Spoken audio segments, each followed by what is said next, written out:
اعوذ باللہ من الشیطان الرجیم بسم اللہ الرحمن عمر خیام کی ایک اور رباعی پر ہم بات کریں گے۔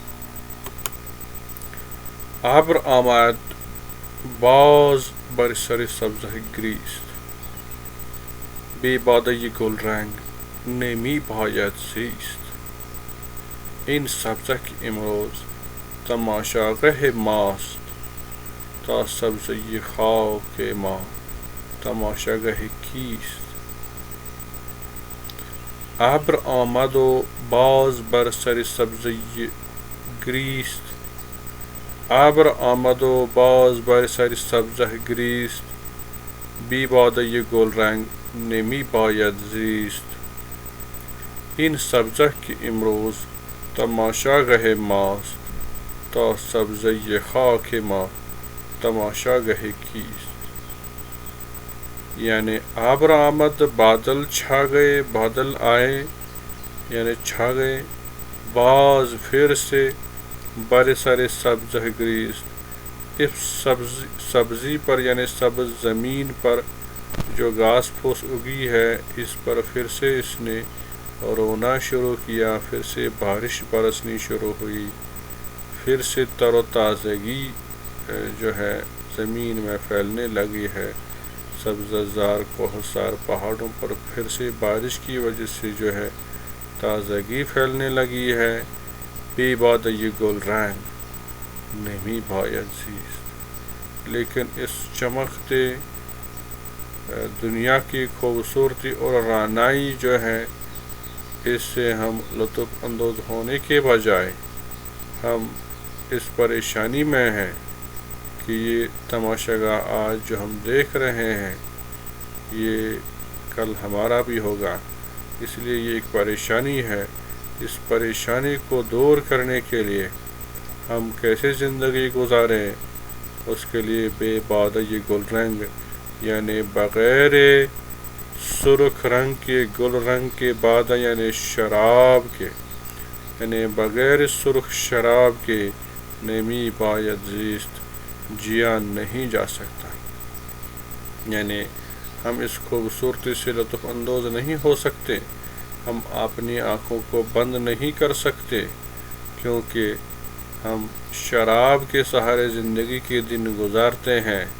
ان سبزہ کے امروز تماشاگہ ماست، یہ سبزہ جس پر آسمان کی بارش ٹپک رہی ہے، آسمان رو رہا ہے، اس سبزی پر، اس گھاس پھوس پر جو آج ہمارے لیے تماشاگاہ بن چکا ہے، جس پر چل کر ہم نظارہ کرتے ہیں اللہ تعالیٰ کی بنائی ہوئی کائنات کا، زمین کا نظارہ کرتے ہیں، تا سبزی خاک ما تماشاگہ کیست، یہاں تک کہ ایک وقت آئے گا ان سبزہ جو ہے، یہ سبزہ جو ہے ہماری مٹی کا سبزہ اگے گا اور ہماری خاک کا سبزہ پیدا ہو جائے گا، اب پھر پتہ نہیں کہ وہ کس کس کا تماشاگاہ بنے گا۔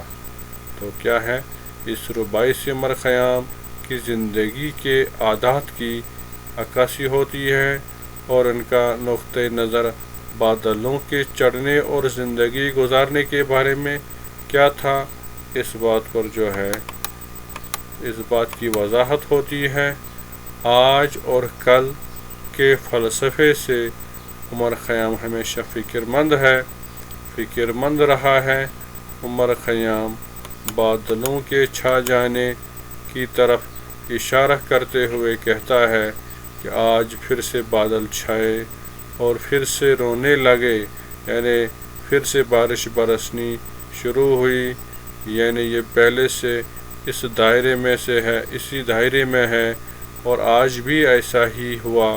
اب اس بارش میں انسان بغیر شراب پیے نہیں رہ سکتا، کیونکہ وہ اپنے درد کو چھپا نہیں سکتا، کیونکہ غم کا سہارا صرف یہی شراب دکھائی دیتا ہے عمر خیام کو، کہ انسان شراب پیے جو سرخ یا ہو یا گلابی ہو، اس کے بغیر زندگی گزارنا دشوار ہے۔ شراب پینے کے بعد عمر خیام پھر سے اس سبززار کی طرف متوجہ ہوتا ہے، توجہ کرتا ہے اور کہتا ہے کہ یہ سبززار جو ہمارے لیے باعث نمائش بن چکا ہے۔ نہ جانے کل ہمیں جو سبزہ زار بنے گا، یعنی ہماری مٹی کا جو سبزہ بنے گا، اس کو کون سے لوگ تماشا دیکھیں گے۔ وہ سبزہ زار کس کے لیے آسائش گاہ اور تماشا گاہ بنے گا، یعنی اسی حیرانی اور پریشانی میں ہے عمر خیام۔ دوسری ایک ربائی: ای آمده از عالم روحانی تافت، حیران شده در 5 و 4 و 6 و 7. مای خور چو ندانی از کجا آمدی، خوش باش ندانی به کجا خواهی رفت. ای آمده از عالم روحانی تافت، اے انسان تم روحانی عالم سے آ گئے ہو، لیکن تفت یعنی جلدی جلدی آ گئے ہو۔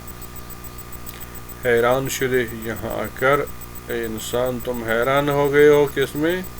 در 5 و 4 و 6 و 7 یعنی اس 1 2 3 4 میں 5 6 7 8 میں تم حیران رہ گئے۔ کبھی اس نے تجھے اپنی طرف مائل کیا اور تب متوجہ کیا اور آپ کا وقت لے لیا، کبھی اس چیز نے آپ کو اپنی طرف مائل کیا۔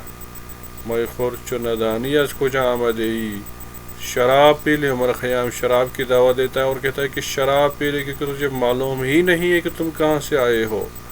خوش باش ندانی بے کجا خواہی رہا، خوش رہو کیونکہ تجھے پتہ ہی نہیں ہے کہ تجھے آگے جانا کہاں ہے۔ یہ فلسفیانہ اشعار ہیں، انسان کو جو سادہ لو انسان ہو ان کو گمراہ کر سکتے ہیں، اس لیے گمراہی سے بچنے کے لیے دینی علوم کا مطالعہ کرنا ضروری ہے، شراب کی طرف مائل ہونا نہیں ہے۔ اے انسان، اس ربائی پر ایک تھوڑا تبصرہ میں کروں گا ترجمہ کے ساتھ۔ اے انسان، تو عالمی روحانی سے جلدی جلدی آئے اور یہاں دنیا میں آ کے دنیاوی معاملات میں حیران ہو گئے۔ شراب پی لے کیونکہ تجھے پتہ نہیں کہ تو کہاں سے آیا، خوش رہ کیونکہ تجھے نہیں معلوم کہ تو کہاں جا رہا ہے، تجھے کہاں جانا ہے، تو کہاں جائے گا۔ اس شعر میں عمر خیام انسان سے مخاطب ہو رہا ہے۔ منطقی طور پر ہر کسی کو پتہ نہیں ہے کہ اسے کہاں سے لایا گیا ہے اور دنیا میں کیوں ڈال دیا گیا ہے۔ عمر خیام کہتا ہے کہ انسان، تم تو یہاں جلدی جلدی عالمی روحانی سے آئے اور جو ہی یہاں پہنچے تو تم نے اپنی ساری زندگی روایتی انداز میں گزار کر ضائع کر دی، اور جب غور کیا تو حیران رہ گیا کہ میں دنیاوی معاملات میں غرق ہو گیا، مجھے کل کہاں جانا ہے اس کی کوئی فکر نہیں ہے، اس کی کوئی فکر نہیں کی۔ پھر عمر خیام پھر سے کہتا ہے کہ انسان، تجھے پتہ نہیں کہ تو کہاں سے آیا ہے، اس لیے زندگی خوشی سے گزار اور شراب پی لے، کیونکہ شراب ہی تجھے 4 دن کے لیے یہ دماغ جو ہے اپنے توازن میں نہیں رکھے گا، اور تمہارے 4 دن جو ہے اس فکر سے دور ہو کر رہیں گے۔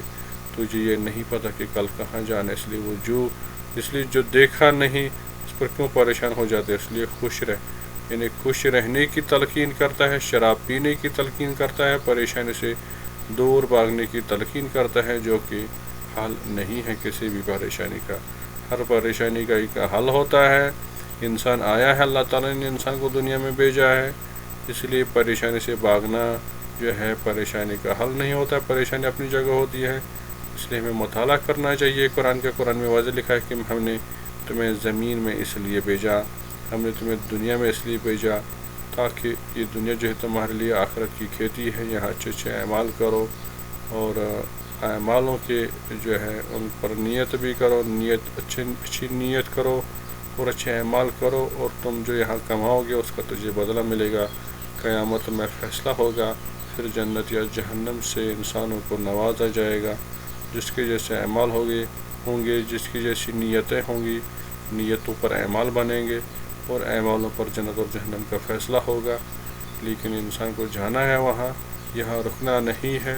کوئی بھی انسان آج تک جو دنیا میں آیا ہے ہمیشہ سے یہاں نہیں رکا ہوا ہے، اور اس لیے ہمیں بھی یہ ذہن نشین کرنا چاہیے کہ انسان کے اچھے اعمال ہوں اور انسان کی اچھی نیت ہو، اسی سے انسان کی زندگی سنور سکتی ہے۔ پریشانیوں سے بھاگنا پریشانیوں کا حل نہیں ہے۔ تو یہاں دو روایوں کا جو ہم نے مطالعہ کیا ہے یہیں پر اختتام کرتے ہیں۔ ملتے ہیں اگلے ویڈیو میں، نیکسٹ لیکچر میں۔ تب تک کے لیے خدا حافظ، آپ کا خدا نگہبان۔ خدا